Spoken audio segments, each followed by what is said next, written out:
Good afternoon, everyone. My name is Sheila Marmon. I'm the founder of Mirror Digital, and I would like to welcome you to episode 6 of Mirror Moments. Today, we're going to be having a conversation in celebration of AAPI Heritage Month and really looking at the power of the AAPI community as they forge their identity. We have some amazing panelists today, and we're looking forward to quite a lively conversation. Before we get started, I just want to give a shout out to a couple of folks who were instrumental in helping us get this panel off the ground. That would be Elliot Lum at the AEF of the Association of National Advertisers. Thank you so much for your insights, as well as the Austin Research Institution of Asian American Studies.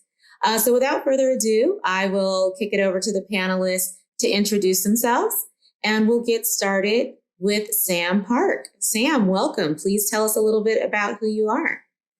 Sure. Thank you for welcoming me. Happy to be here. My name is Sam Park. I'm a Georgia State representative. I have the distinction and honor of being the first Asian American Democrat and the first openly gay man ever elected to the Georgia General Assembly. I also had the honor of giving, in part, the keynote address at the Democratic National Convention last year, and looking very much forward to a great conversation today. We're really excited to have you. You are an inspiration and a trailblazer. And yes, very excited to hear everything that you're going to share with us today. Next, we'll go to Kevin. Hey everybody, I'm Kevin Winston, founder of Digital LA. Digital LA is a LA-based entertainment tech startup networking organization and publication based in Los Angeles with Hollywood executives, folks in marketing and advertising, social media, startups, all that good stuff. We do events and panels and conferences all the time, most of the LA area, to connect folks and talk about new innovative things. Super excited to be here, and happy AAPI Heritage Month. So any of you who know Kevin know that he's all about innovation. So I think he innovatively decided he was going to take our panel conversation from a car. I don't think I've ever seen that before. So always doing the new, Kevin. Thank you. my schedule kind of got away from me, but I was like, hey, my company's Digital LA. I can't be mobile panel anywhere, everywhere with my cell phone. So this is actually an example of being truly digital. So I'm in a car. So yeah, thank you. Well, thank you, Kevin. We look forward to hearing your insights, especially about using technology to move the conversation in the AAPI community forward. And then last but certainly not least, my dear Kalika Yap. Hi, Sheila. Hi, Sam. Hi, Kevin. Hi, everyone who's listening. I'm Kalika Yap. I'm a serial entrepreneur and inventor, author of the Little Brown Book. I'm a mom of 2 kids. My husband works in the companies, and just so excited to be here and be part of the conversation. Thank you, Sheila. And Kalika's being a little bit modest with that introduction, so I'll let you know she has a goal to help empower 1 million businesswomen to earn $1 million and create over 1 million jobs. And she has created a number of transformative companies in the business to consumer and business to business space. And she is really an amazing whirlwind all around town in Los Angeles and across the nation. So thank you, Kalika, for joining us. Thank you. Back at you, Sheila. You're awesome. So our purpose today is to have a dialogue on not only AAPI connection, but empowerment. And there has been a lot to talk about. The first thing I want to dive into is really this notion of forging community. When you think about the term Asian American Pacific Islander, it includes a range of languages, ethnicities, national origins, religions. There's just so much diversity within that. And over the years, it's been a challenge to think about how do you group these very disparate and distinctive individual groups together. I want to hear, what does that term mean to each of you? And anyone, feel free to jump in and get us started. So I'm happy to get the conversation started. I think the term Asian American, what immediately comes to mind is a sense of unity and solidarity. The term Asian American was originally coined back in 1968 by student activists to bring of Asian descent speak with one voice and act in solidarity just for our communities. One of the things that I thought was so fascinating was back in 1968, the Third World Liberation Front. It was a coalition between the Asian American Political Alliance that coined that term, along with the Black Student Union and other student groups at San Francisco State University. And so that opportunity in which, trying to bring folks together from all different backgrounds, I think, one has been done before. And certainly, I think, given the challenges we face, has to be something that we do as well. I love that. I can jump in too. I am both Southeast Asian American and Pacific Islander. I'm Filipino and Samoan Tongan. So my ethnicity covers both Asian American and Pacific Islander. So when I think about AAPI, I look in the mirror and that is me. It's my family, it's my friends, it's my relatives. And in the past, each Asian ethnicity, used to stick to their own. And I feel the power of this collective group. And for the first time, it feels like a united, all-encompassing AAPI group, and we can do more together than any of our individual parts. It's important that AAPI is inclusive rather than exclusive. We're a broad collective of ethnicities, languages, and perspectives, as you mentioned earlier. And with this common link that part or all of our ancestry came from the continent of Asia or the islands in the Pacific, we need to welcome many people under the large umbrella of our shared and different experiences. Fabulous. Kevin? Just to add on that, AAPI, again, we refer to multiple ethnicities. That's Chinese, Japanese, Korean, which tend to be under the Asian American part, and then the PI part tends to be Pacific Islanders. Don't forget, Vietnamese, Cambodian, that's all Asian American in AAPI. Polynesian, that's all in there. Another thing that's been interesting over the past, I think, especially 6 months to a year, is that people, some AAPI folks have been since childhood, used to blending in or not making a big deal out of their Asianness. But I'm finding that over the past 6 months, like myself and some of my peers are realizing, wow, we need to, I think, speak up more as AAPI. We've been, existing in spaces, but not necessarily advocating as perhaps as much as we should. So that's kind of been a lesson for me and some of my peers, just to be more vocal. So while we're AAPI, how active are we actively, focusing on it and promoting it, and not just saying, oh, well, let the representatives or the activists of us do it. We all need to be doing something. And I think that's kind of a big takeaway from me from this year. And Kevin, just to build on that point, that's one of the things that we really want to talk about and get our arms around. When you say we want to build on it, how do you build on it? How can individuals and organizations consciously think about forging community? What are those touch points? And why does it matter? Yeah, sure. It matters a lot because AAPI people, we want to see ourselves represented. However, we haven't historically been great about voicing that. So part of that is just letting your voice be heard, both within the AAPI community, but also within your organization, your company, etc. And you don't want to be like, oh, well, you're the Asian person in the room. What do you think about this AAPI issue? We don't want to have that. Hopefully, there are multiple AAPI people in the room at senior levels, at the VP levels, at the marketing decision and creative levels, so that you have people on all sides helping you make a decision, helping you determine a marketing approach to reach this community. There's a lot that I can do. Part of it is just speaking up, and part of it is also just sharing things. Hopefully, you were able to share this panel itself with other people that you could share it right now as you're watching. You could share it. Just sharing this panel on social media helps show support, whether you're AAPI or not. So there's a bunch of different things you can do. We can go on and talk about that more. But that's my 2 cents.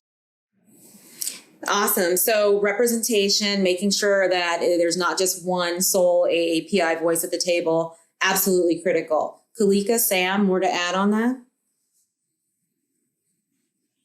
So one thing I would add is, I think, the term Asian American is important for Asian Americans to really lean into, because especially coming from such different ethnic and cultural backgrounds in which oftentimes language and even religion and culture may serve as areas of conflict and even tension amongst different ethnicities.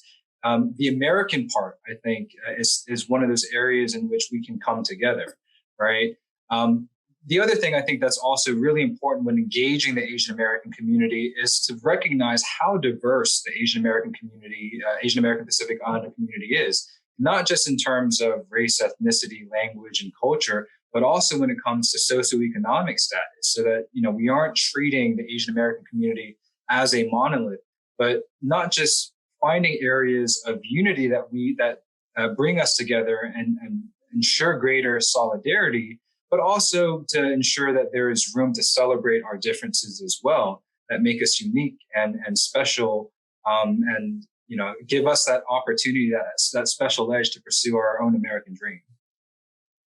I love that. Absolutely. Yeah, I agree with that. We must bring our own unique ethnic qualities to create this stronger community.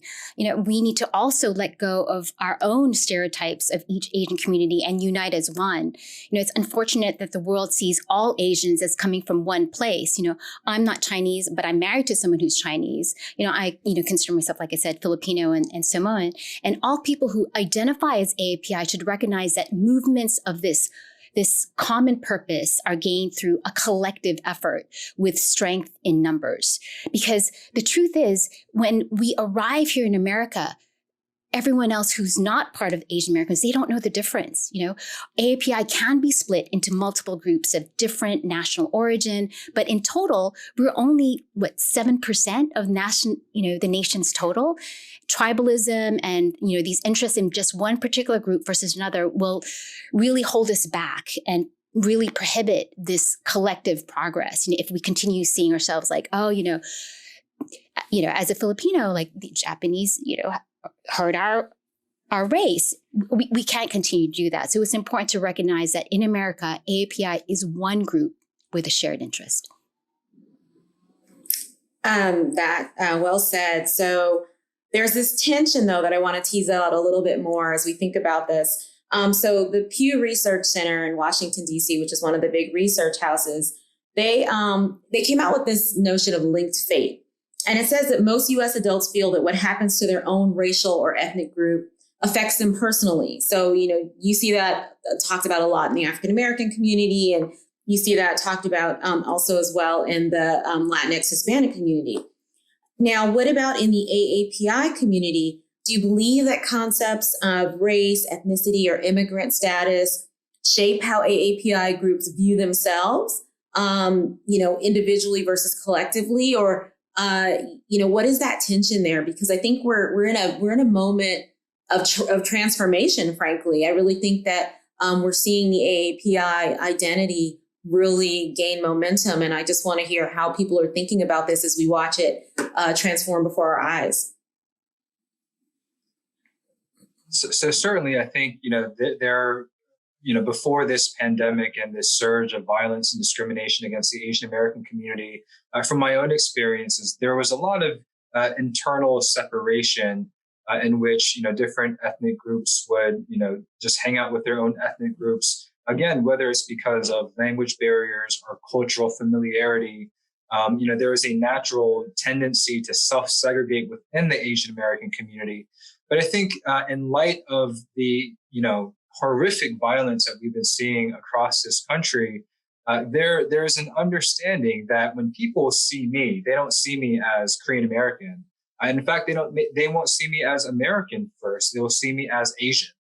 And so when you blame and scapegoat, an entire group of people for a virus that's killed 3.5 million people across the world, more than 500,000 Americans in the past year, that sort of racist rhetoric, it puts a target on the backs of all Asian Americans, particularly the vulnerable, the next generation kids, on the elderly, on our parents. And so in experiencing this tragedy, I think without a doubt, there is a greater understanding that if you are attacking, one specific Asian American ethnicity, that impacts all of us, and the dangers that may exist to one Asian American community, that will permeate and threaten all other Asian American communities as well. Well said. Yeah, I mean, it hurt me deeply that our Korean and Thai, Vietnamese, Chinese brothers and sisters have been brutally attacked.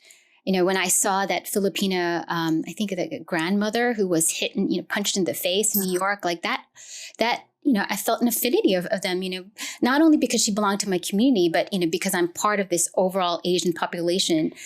And I think that we should always take personally a random hate attack against any other AAPI person, because we could be next, and racists and bigots, like Sam said, cannot distinguish between different ethnic groups within the AAPI community. To them, we're all the same. So, I echo some of these statements too.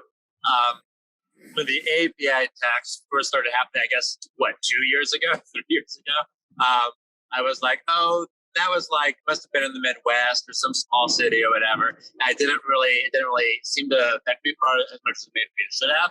But then the attacks started happening in San Francisco and New York and big cities.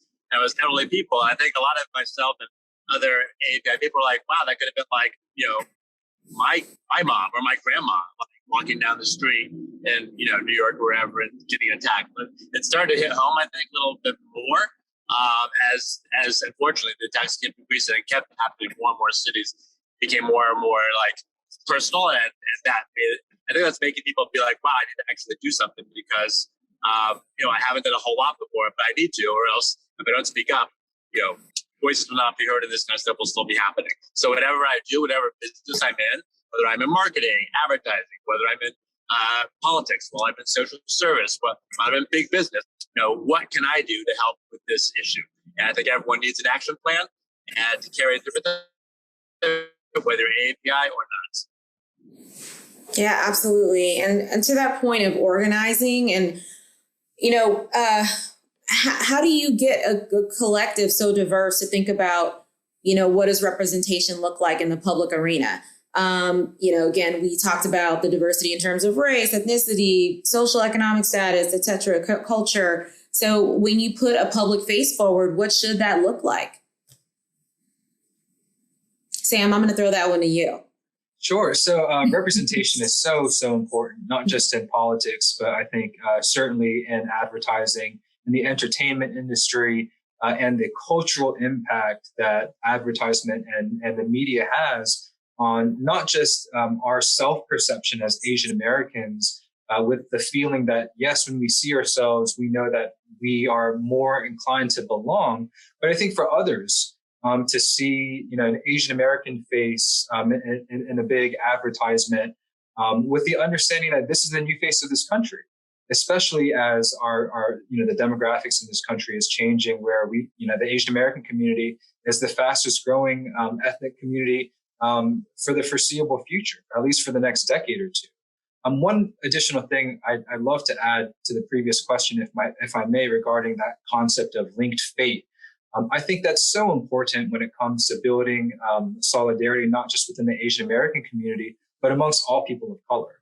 When the shooting in Atlanta happened, and I found out that 4 of the women in Atlanta who were shot were Korean, between the ages of 50 and 70 years old, I broke down, because what immediately came to mind was my mother, who I lost a few years ago to cancer. And so I could empathize and feel and understand what that pain was, especially for the victims' families. But certainly, I think a lot of other Asian American communities also felt that that was a personal attack. And feeling that sense of personal empathy, I think for a lot of Asian Americans as well, that allowed them to understand the ongoing police state violence that's being committed against unarmed Black and brown men and women. And again, I think it's that empathy, that idea of a linked fate that, again, will hopefully not just create greater solidarity within the Asian American community, but amongst all people of color. I love that, thinking about linked fate beyond your race and ethnicity and how it impacts all of us in a system that can devalue the lives of people of color. Yes, it's amazing. Any other thoughts on that point? Yeah, we're the underdogs to the majority here in America. Sam, Kevin mentioned earlier, we're the silent model citizens, and because of that, our representation in the government, media, and entertainment isn't strong as, the other ethnicities out there. Our silence leads to a lack of organization in the public arena. And I don't think that that's true right now with the younger, generation, like my daughters who are 12 and 14. They're a lot more vocal. But I think that this erroneous assumption that we have to be silent in the face of discrimination, just to keep a low profile and never speak up is really the best way to assimilate, even when everything was showing up, like a lot of my friends were just like, okay, we're inwardly resilient, but they weren't willing to step outside and actually, participate in a march, and time again, it showed that this approach is, ineffective.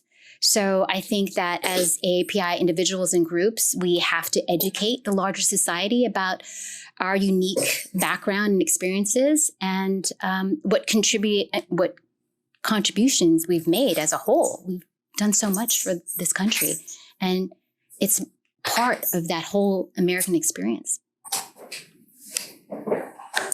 Kalika, very well said. Thank you.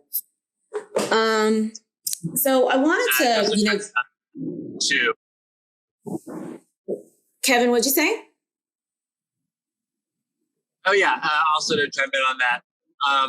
Whatever industry you're in, try to find if there is a organization of AAPI folks in our AAPI to network in the entertainment industry in Los Angeles. There's an organization called CAPE for Asian professionals to meet and to network and to talk about issues. So try to find a networking organization, whatever your industry is in, to start to network with other people, because I think that will help to share it and create a voice and just talk to other people who have maybe similar things. Yeah, finding groups to come together, whether industry or community related, certainly that provides a structure for us to build momentum with voices joined together. Now, how does this show up? This notion of an AAPI community and how brands speak to the AAPI community. You guys started to talk about it a little bit. Real talk, Asian Americans are dramatically underrepresented in media and entertainment and advertising. Just look at the numbers. So in terms of ad campaigns, in terms of stars in movies and films and television, and also in sort of the public consciousness of entertainment and media. So what do we do to change that? How should brands be speaking to AAPI groups and to connect and engage as a unit? I can share. I think brands and advertisers have been complicit, unconsciously often, in ignoring the AAPI community and often reinforcing negative stereotypes. And they should take stronger measures to improve by not only including AAPI people in their campaigns, but also doing so in a really positive light. Does anyone else want to add to that? I would certainly agree with that. I mean, I think there's a reason why we've inherited this legacy of the hypersexualization of Asian American women, going back to the World War II, and as well as the demasculization of Asian men. Certainly, I think media and the perception of Asian Americans is influenced by how we are portrayed accordingly, and so I think ways in which to remedy that would be, allow our authentic experiences and lives to be reflected in the media and branding and TV and movies. We're, again, not a monolith. We're a very diverse community. And especially for Asian Americans, those who are born and raised here, such as myself and many of y'all, this is our home. And that's also a story and experience that should be reflected and shared, where the emphasis really ought to be that, more than anything, the Asian American story is the American story. And certainly we belong in this country just like anyone else. Absolutely. So let's talk a little bit about celebrating diversity and how we think about celebrating the diversity within the AAPI community. You all have very distinctive ethnic heritages. It's interesting to see the broad diversity within this one panel.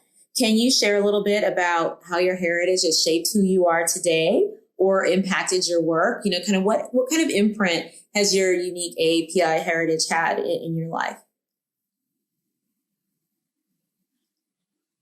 So I can jump in on this one. So I'm incredibly proud of my ethnic heritage. I'm Korean American, and certainly that upbringing, being born and raised in a Korean household, had an enormous impact on the trajectory of my life. The impetus for me to even run for office was my mother. Back in 2014, she was diagnosed with terminal cancer, and it was that struggle and the realization that access to healthcare is a matter of life or death that compelled me to take a stand in Georgia and to fight so that every single Georgian would have a fighting chance and access to healthcare that my mother was blessed to have. And that idea of fighting for your family, doing what you can to protect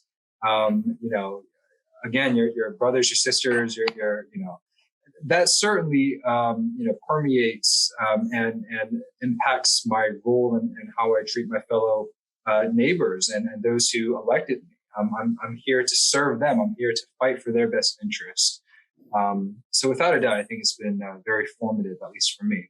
Well, my parents immigrated from the Philippines. I immigrated with them, and we landed in Honolulu. And I think being able to see their countless hours as entrepreneurs where they first built a successful business selling, fine china, and also had a plumbing company.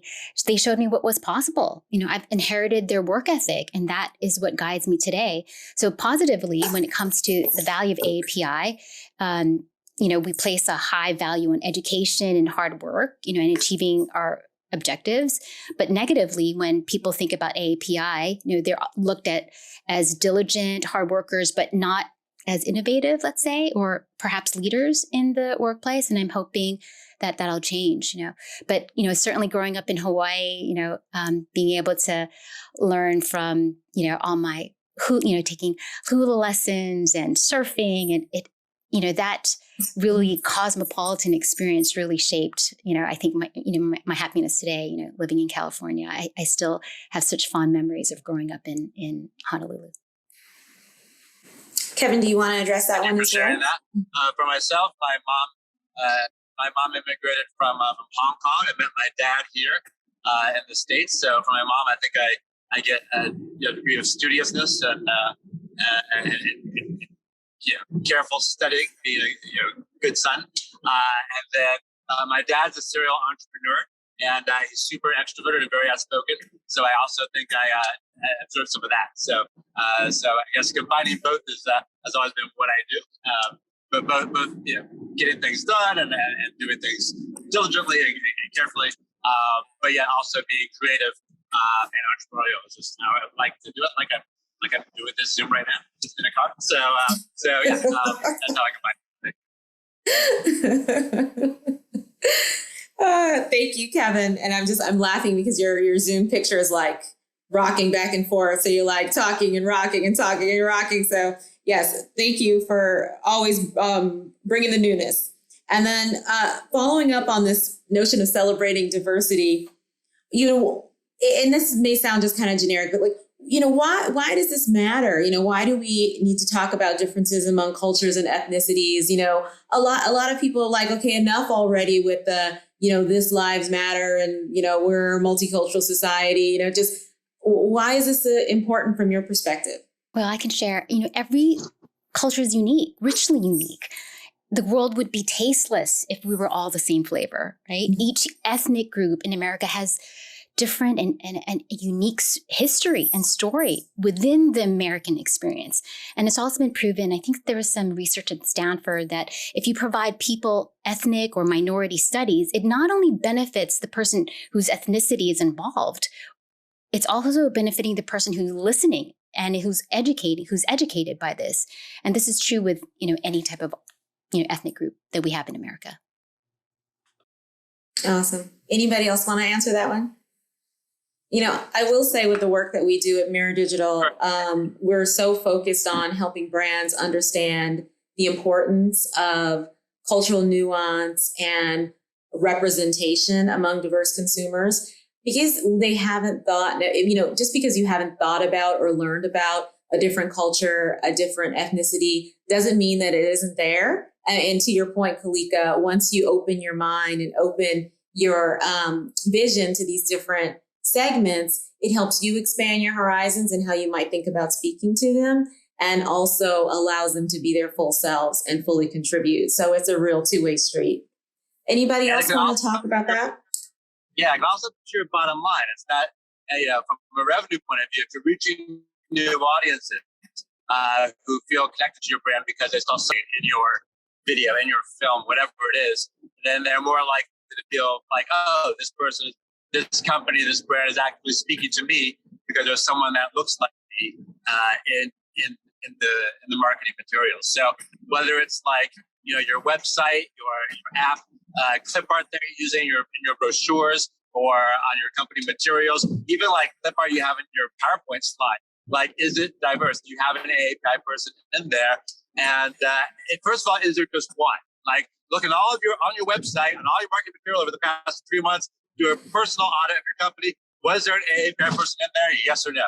And if there was, great. And is it the same type of AAPI? If you always have Koreans and Chinese, you should add some Thai, Cambodian, and Hawaiian. Like, you always got to just look at what you have. And I like to actually do a personal audit. Look at your own Instagram or your own Facebook and selfies that you've taken with people. Is there an AAPI person in there? And if there's not, well, why is that? So anyway, so there's a bunch of things you can do personally.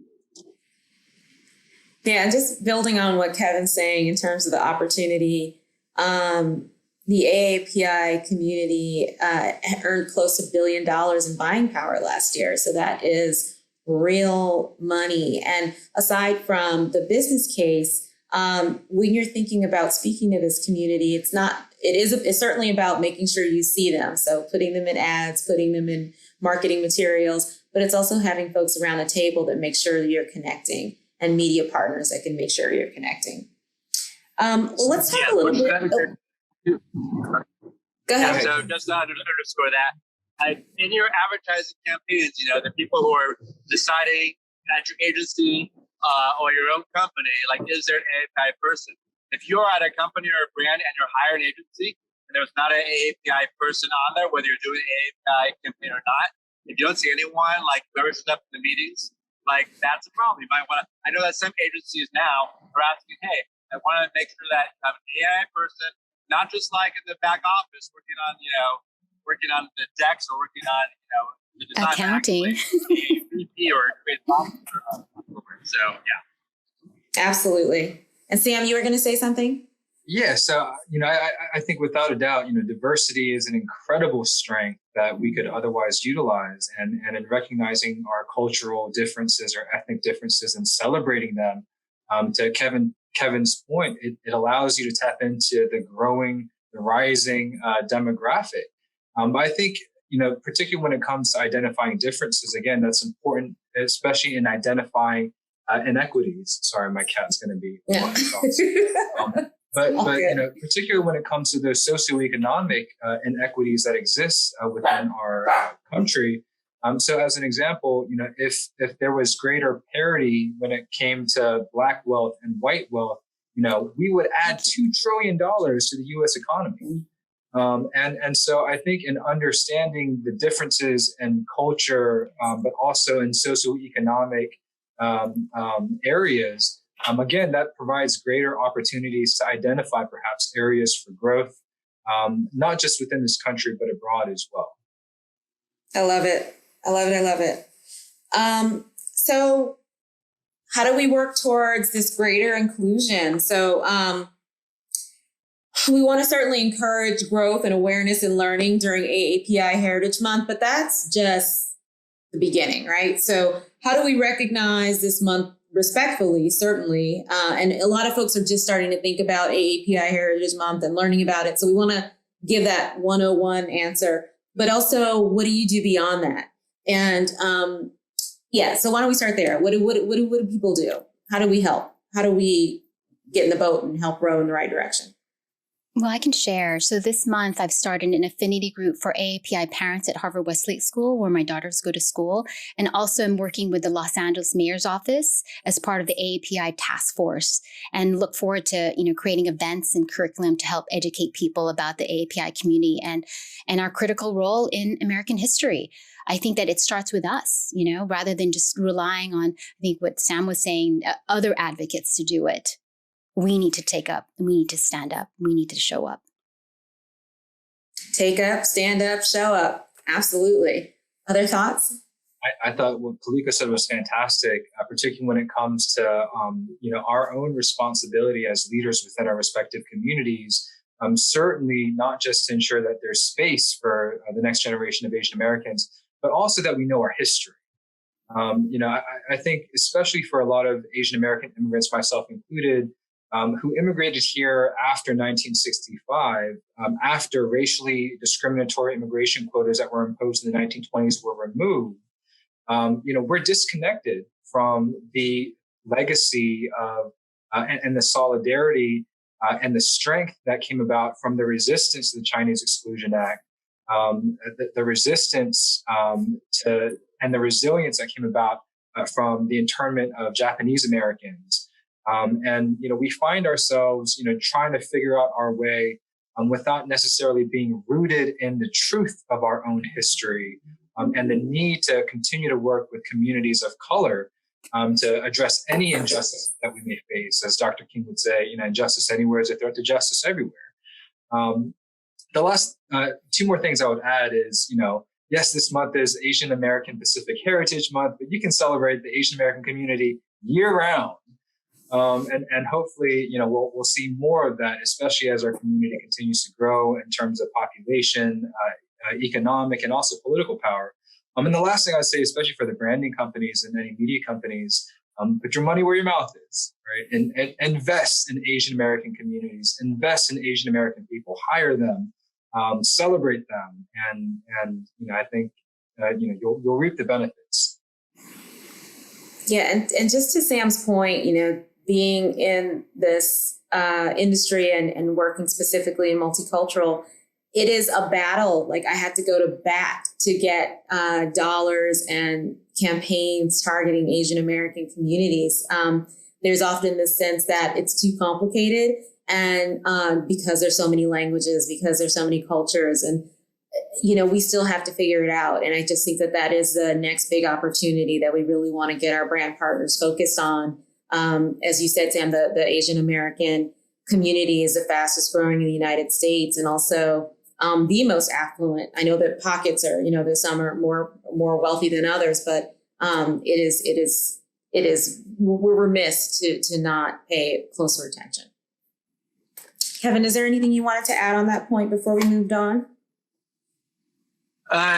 Just 3 quick things. Like I think I've been saying this before, but again, hire folks who are AAPI, making effective decisions, not just entry level, making your market decisions. 2, feature AAPI in the marketing, and done in an authentic way. It doesn't have to be a AAPI campaign to have an Asian person there. Like, it doesn't have to be that you have to wait for that dollar. Just go ahead and cast that person, whether it's a car or a cereal or whatever. There could be an AAPI person there just as easily as any, as a white person. So to cast that. And then 3, personally use your own voice, whether AAPI or not, to share that it's AAPI Heritage Month. I have a lot of Asian American friends who are just hearing about AAPI Month for the first time this year because of all the things that have been happening. So when our own community doesn't know what's going on, like, how can we have other folks know what's going on? So hopefully with this, share this, doing Instagram, do a post about AAPI and use, one of the stickers. That's an easy thing to do. There are a lot of easy things you can do personally to at least show support at any level you're at, whether you're AAPI or not. So those are my 3 things. I love it.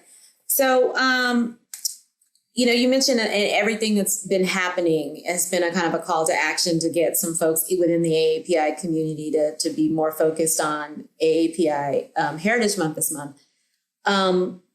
Anti-Asian violence and harassment is continuing to rise. And so what can we do to respond to this racism, respond to this hate, and be allies? What can we do to contribute?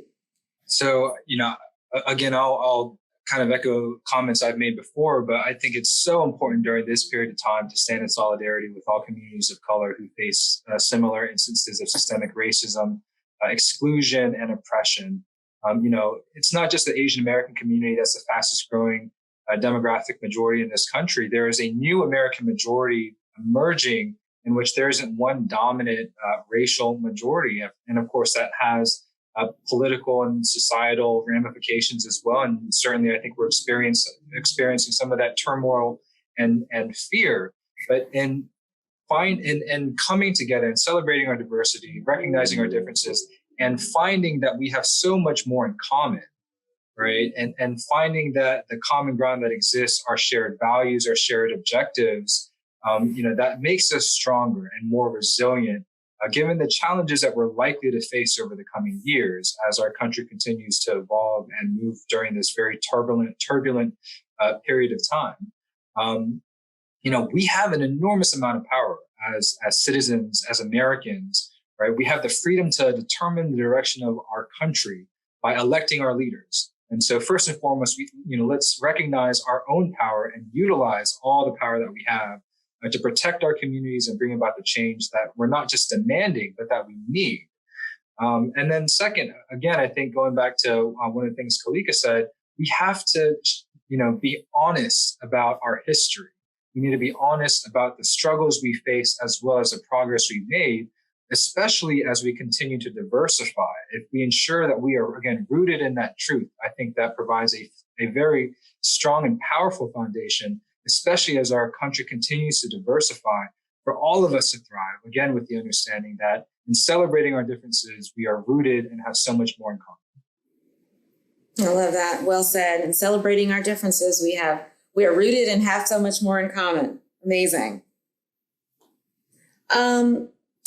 So in terms of galvanizing institutions and organizations, how do we get people aligned with us? Any thoughts on strategies to create a more welcoming environment for the AAPI community and for all of us? So to, just what you were saying, Sam, how do we bring that to fruition? I could add, for every Asian culture, for me anyway, food is central to our families. It's what brings us together. So, maybe bigger festivals that celebrate our diversity in food, they're usually the fastest way of including non-Asians into the mix. It's a first step into learning about our cultures. From there, it might spark curiosity so that, there's a deeper, curiosity into learning about the country and people. So food, maybe, I know that's a cliche, martial arts, but also I do think that there has been an improvement. Media has not typically just represented Asians as geeks, or just like restaurant delivery people, or, objects to be idolized, like Kevin was mentioning earlier. And I think that the more that we see the roles being played by Asians in, the movies and cinemas, which are normally, what previously played by other races, and the more that society sees us as regular Joes, that we're always there, the more respect I think we'll receive in general. Yeah, just to dovetail on that, the representation of Asian Americans in media is really important. As we were talking about earlier, it has been historically, very low. A very small percentage of leading roles are Asian. I actually read a study showing that someone looked at a bunch of films over the past 10 years or something like that, and the Asian Americans were a very small percent of the actual leading roles, and a third of the ones who were leading roles were on movies that The Rock was in. Because of The Rock, because he is part Asian. So I was like, wow, that's not great. So fortunately, this year is actually a pretty good year. Thanks to Crazy Rich Asians, which came out 3 years ago, that kind of actually blew open the door and everyone realized, wow, Asian American movies can make money. And so that's been great. I actually did a panel with Asian American filmmakers earlier this month, and everyone was saying that things have gotten so much better this year and over the past couple of years, thanks to praise routine. And then now in media, we actually, I think, have probably the most number of leading Asian American roles yet. We have, what do we have? We have Raya, the Disney animated movie, Raya, voiced by Asian American actresses. We had Mulan that came out, was supposed to be theatrical, but came out on Disney Plus. That came out. And then Marvel's first Asian American superhero movie, Shang-Chi, has come out in a couple months. So right there, just in pop culture, mainstream entertainment, we have it's like a huge number of films now featuring Asian Americans. So that's the start. That's definitely the start. So hopefully this trend will continue. So just like Hollywood is showing Asian Americans leading roles, same in your media campaigns. Should there be Asian Americans in your campaign? Yep, absolutely. Absolutely. And Asian American media partners supporting all of those opportunities, which they are because we're working on all of them. So that's exciting. So I want to leave some time for Q&A, and we're coming close to the end. So folks who are out in the audience, if anybody has questions, please go ahead and pop them in the chat, or pop them in the Q&A rather, and we'll address them. So what brands are doing a good job connecting with AAPI communities? So think about some brands out there and who's doing a good job. Any examples? I feel like the Jeopardy music should come on. Do, do, do.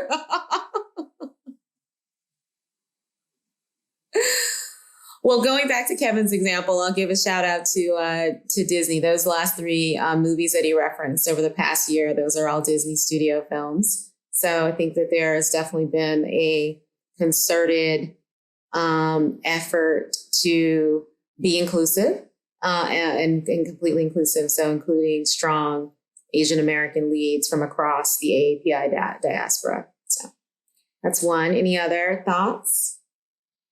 Well, I think certainly the Oscars this past year proved to really celebrate Asian American actors, both American and foreign, which was, as a Korean American, was fantastic to see. So I very much appreciated that. Yeah, that's right. Got that out. Lee Isaac Chung, who wrote and directed Minari, which is also nominated for Best Picture. That guy alone was nominated for 3 Oscars. So I think that's fantastic. And then the Minari, I think, won 6 Oscars instead of the entire film itself, or was nominated for 6. And then the actress, the Korean actress who played the grandmother, she won the supporting actress role for the first time for a Korean American. So that's good. And then last year, Parasite, which was a Korean film, not Korean American, but a Korean film from Korea. But that's not that great. So that's fine. So yeah, there's definitely been some improvements. Yeah, I think. Go ahead, please, Kalika. I think Nike has been doing a really great job. And tell me why you think that. Well, I think that, during the whole, Black Lives Matters, they say something. They don't hesitate. A lot of the brands that I work with, like, they don't want to say anything because they really didn't have any policies in place. They weren't afraid to say something, and I'm really thankful for that. Yeah, and I think that a lot of millennial and Gen Z consumers in particular really expect their brands to have a stance and have a point of view. And that's something that's borne out in the research when they talk about, what sways brand preference. And I think that looking to see what is going to be said around what's happening in the Asian American community is certainly something that we will all be looking out for. Two brands I'll throw out that came to mind is Coca-Cola and Delta. These are great companies, great corporate citizens, and they've demonstrated that kind of support for communities, certainly going back to the civil rights movement as well, certainly for Coca-Cola. So I think exactly to your point, Sheila, I think these companies are being much more responsive to the next generation of Americans who are demanding that they stand with communities and demonstrate that kind of social consciousness and responsibility. I love it. I love it. I love it. Well, we are close to time. Are there any closing remarks that anyone wants to add to our conversation? This has been really wonderful and enriching. I just put in the chat like a link to an Instagram post that Nike did. The hashtag was like, until we all win. It was really fantastic. So people can look at that. Oh yeah. So if folks are inspired to do something, I would just say start doing something. Action, I think, speaks louder than just thinking about it. And if you have marketing campaigns you're actually doing, like I would reach out to folks like Mirror Digital, which does this for a living, reaching different communities. So I want to cue cats. So just get started. Yes, thank you. Thank you so much, Kevin. And thank you so much, everyone, for joining us this afternoon for episode 6 of Mirror Moments. I just want to say a huge thank you to Kalika, to Sam, and to Kevin. And we will continue this conversation. And we're so excited to have you part of the Mirror Digital family. We appreciate you very much. Have a great afternoon, everyone.